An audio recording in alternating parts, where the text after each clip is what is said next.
Welcome to the Subconscious Mind Mastery Podcast. Thomas Miller here. I just wanted to pop in and tell you a really cool story. This is for those of you, and I see when you guys join our Facebook group, the Subconscious Mind Mastery and Fun Astrology Podcast Listeners group on Facebook, we have 4 questions. And the first one is always, what would you like to get out of this experience of being in this group and in this conversation?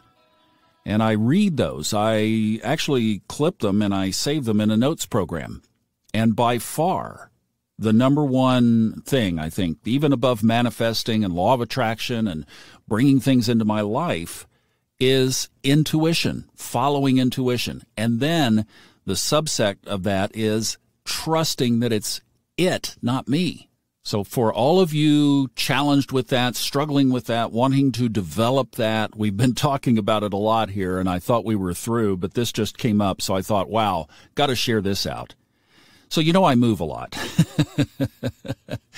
And the last time was back in April, and that was an interesting move because I went from the house in Morganton, North Carolina, to a storage unit in Hickory, North Carolina, to a van across the southeastern United States, back to Hickory to repack the storage unit. And then my little salvation angel, Jean, asked if I would house sit in Asheville. And that was the domino trip that got me where I am. And I realized on that I needed a break. The van life was not doing well for me physically. So this was the timeline. I went from parking the van, got the Jeep, drove to Asheville, slept for basically a solid 4 days of the 7 or 8 that they were gone, and then did a few errands. And then the other thing I started doing was looking for a place to live in Asheville. Once Rip Van Winkle woke up, I got moving. And actually, I didn't even go back to the van. I went to a hotel because I wanted to be in the area to search. And this one place in the mountains came up, and that's where I ended up where I am now. And I still didn't go back to the van, back to Hickory. I made all the moving arrangements, and then I started moving in because it was semi-furnished. I had enough to work with, and boom, there you go. So me and my little crazy lifestyle. Well, then I started to move. Well, I just wasn't physically there, so the move was a bit challenging. And you get to that point where you're conscious, and then somewhere in the process, moves always get you, and then you're just throwing mud to the wall. You're just trying to get it done. You're physically exhausted, and you're making decisions and putting things in places that just maybe don't make sense. And you think, well, I'll find it, and then you don't, and then stuff gets lost. And if you've ever moved, that's that long saga. Well, I did pretty good. I found most of the things, but there was one particular item, and I'm not going to mention what it was, that I couldn't find. And the implications of not finding it were big. And I've moved enough that I learned a long time ago that you keep a box with all of your personal effects. These are the things that you need with you. And they're your personal information and things that you want close by and you don't want lost in the pile. And I always have separated a box out, and I say that box goes with me in the car. It's by my side. It's almost like the president would carry, somebody carries around the suitcase. Well, to me, that's my personal suitcase. And this item should have been in that box, but it wasn't. I had a vision in my mind of the last time I saw it during the move. I thought I had secured it in a good place, but obviously I hit it a little extra hard or something, tucked it away where it wasn't in the spot that it should be in. So you can imagine every box, every drawer, everything that I have in this place, I was always on the alert for it. Now here's where intuition comes in, because I did my little intuitive process. Mine is a combination of the intuitive awareness method and muscle testing. I often do them together. Sometimes I don't need to, but I just like the double confirmation because it does. The answer shows up in your body. And oh, by the way, I discovered a new muscle testing technique for those of you that are struggling with muscle testing. Here's what you can try. And the reason this was explained this way is that if you take your palm, just put your palm in front of you, your thumb and the first 3 fingers are on one electrical circuit, and then your little finger is on a different electrical circuit. So often people will put their thumb and first finger together, which is the technique I do, and this does work, but maybe there's a better way. So if you're not getting any pulses from that, try putting your thumb and your little finger together. And the explanation was that puts them on 2 different circuits. So you want to use your non-dominant hand to be the one that you put your thumb and little finger together. Touch the pads. You'll kind of have to bend your fingers down. That's okay. You just want to get them as firmly pressed together as you can. And then with your dominant hand, pinch your thumb and forefinger together, because you're going to use that as the pry tool. And you put your thumb and forefinger from your dominant hand up inside that loop created with your thumb and pinky pushed together, and you try to push them apart. Don't try to break through the top. You want to try to pry them apart, like your thumb and your index finger are a vice grip type of thing, or a vice that's expanding out. Don't try to just push up through it, all right? And so I always start with a "may I ask" question, and you can begin right there. But I told this to somebody last week who had been struggling with getting connections the other way, and I got a message back that said "success." So I was like, yes! Hopefully that will be a new tool in your toolbox. And I think once you get a connection established, you can experiment with other methodologies of connecting with it. But if this works for you, then just use it for, I would say, a year. I would use it for a year before I would try anything else, and just really get your whole body and psyche in track with one method, and then you can start to explore others. So back to my little story, what I would do is ask, may I ask about the missing item? Yes. And I would say, is the missing item within my possession? And I would always get a yes. I mean, definitively, right off the bat, no question, no stuttering, no stammering, I use a different technique, but I mean, it was clear.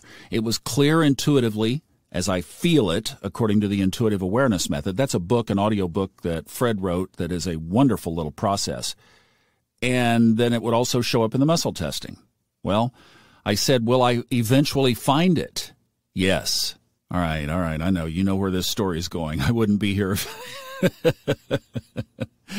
But I kept not finding it, and I kept going through boxes and was really whittled down to there wasn't much left to go through. I mean, I was checking coat pockets. I just was like digging up everything. And what I want you to really get is that I would frequently ask. It's almost like, are you sure? Should I not move forward with all the things I need to do because of this thing being lost? And every single time, and I mean, I did this a lot. I did it when I went back to the storage unit. I did it when we went to get the van and cleaned out the storage unit. I did it when I got back and I saw that it wasn't in the initial buy. I mean, I was asking this a lot. Are you And see, that's where I don't think the universe minds us being human. We need that reassurance. And I just kept asking. I said, I'm sorry, I don't want to just keep hounding here, and I don't want to not have faith, but are you sure? Every time it came back that it was within my possession, it had not been lost, and I would eventually find it. Well, I've been having these little issues with my heart here, and I had another little episode, and one of the things that came up, so this was intuitive as well. This is what I do. I just respond to things as they come up. I feel that they came back into my consciousness for a reason. People with AFib do well to sleep with their backs elevated, head higher than the heart.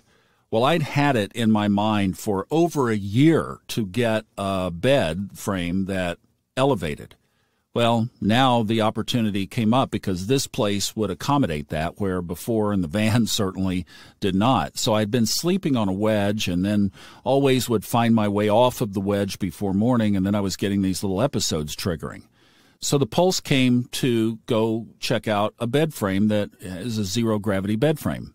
I like to support local as often as I can, so there was a local non-chain mattress store nearby, and I went to it, and the guy had one right there that he could actually deliver within 2 hours. You gotta love Western North Carolina. So I bought it.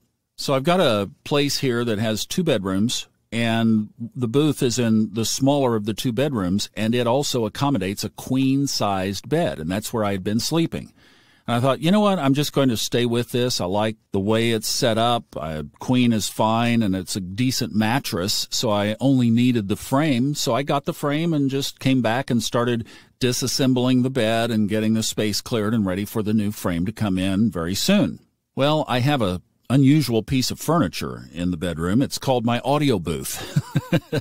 So it's the booth and the bed. That's it. That takes up the whole room. Booth and the bed. Well, behind the booth, I always leave some extra space, and I store the things related to the booth that are not being used. So there were a couple of boxes back there. There were some fishing poles, my skis, which I brought out. So the ski season coming up here that I'm excited about. There's a little ski run here in this town. So I was just moving things out from behind there, and there were 2 boxes. And I thought, I should check those boxes. And I opened one of them, and it was nothing but the foam, extra foam that I had not put in the booth that I really don't need. I had put it in a box. And so here's all this gray foam filling up this moving box. Well, I had the wherewithal and probably a little bit of a prompt that I was listening to, even subconsciously. I stuck my hands down in that box and I started peeling the foam away to see what else might be down there. And there was another little storage box down at the bottom of this bigger box, covered up with foam. Oh, what is this? I opened it up, and there was the item. And I'll tell you, in that silent moment, as I was holding the box, I am very glad that the first pulse that I felt was thank you. Then I picked the item up, and I held it. And I even held it to my chest, to my heart.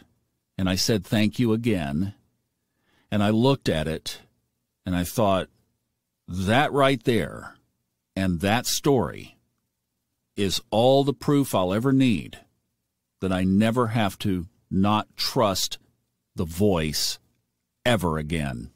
Oh, now, I might not ask the voice when I should have or needed to.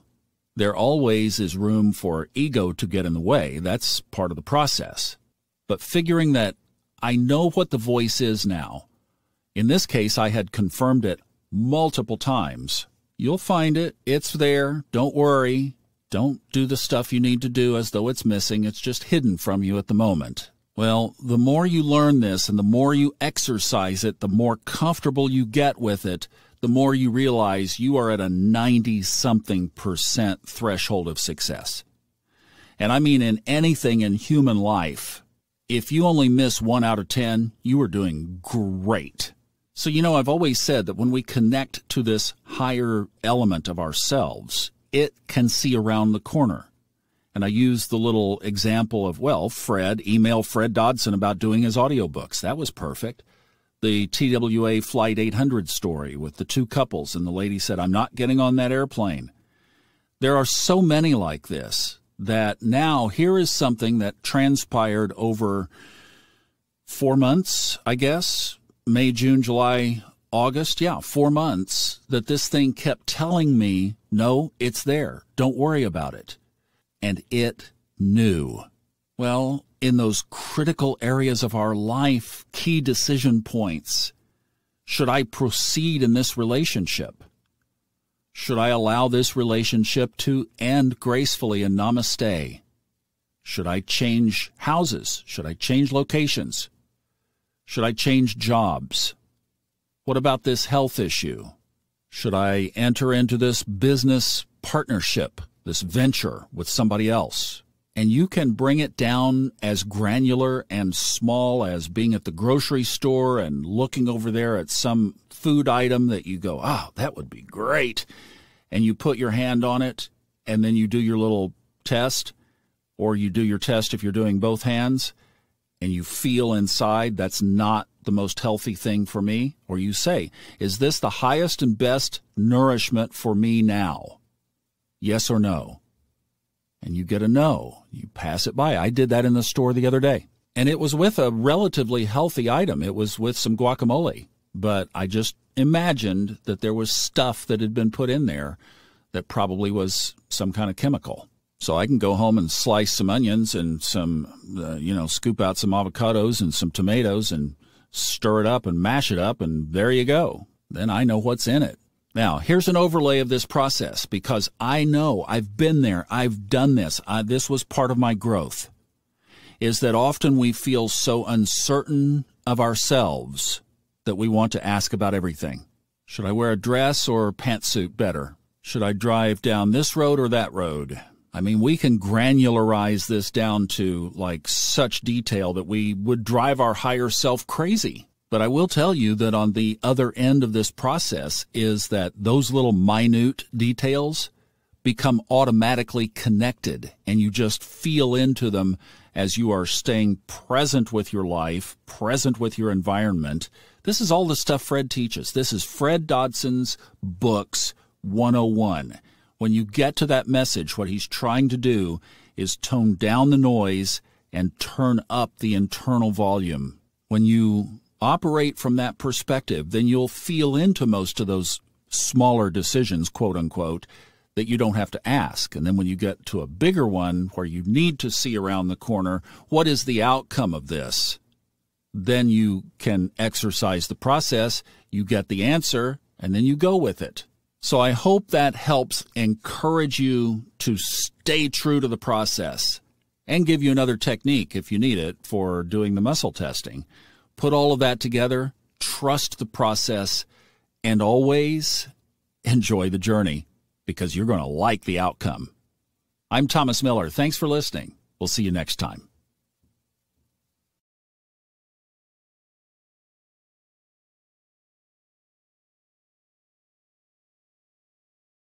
The stories and opinions expressed on this podcast are independently those of the host and guests and are not intended to be taken as medical advice or to replace medical care from a licensed professional when appropriate.